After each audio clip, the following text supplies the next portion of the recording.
এক নম্বরে আমরা প্রত্যেকটা দপ্তর, প্রত্যেকটা সেক্টর, সরকারি যেটা প্রশাসন,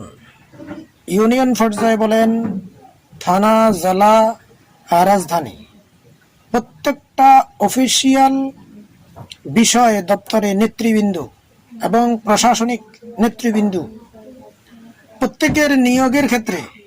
সৎ আদর্শবান দেখে নিয়োগ করবেন এবং প্রত্যেক চাকরিজীবী কর্মকর্তাকে অবশ্যই চাকরিতে জয়েন করার পূর্বে তার সম্পদ, তার পরিবারের, তার সদস্যদের সম্পদের হিসাবের একটা বিবরণী দিয়ে রাখবে, যে সে এই মুহূর্তে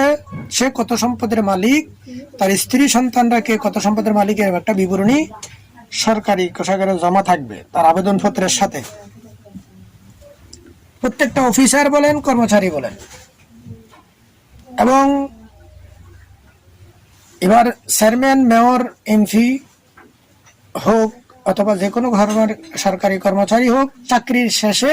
সে আবার তার একটা সম্পদের বিবরণী, যেন সরকার চাইলে দেখতে পারে সে কত সম্পদের মালিক। আর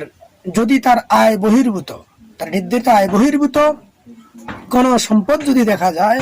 সেটার হিসাব যেন সরকার তার থেকে নিতে পারে এবং অপরাধী হইলে যেন উপযুক্ত বিচার করতে পারে। প্রথমে বলে গেছি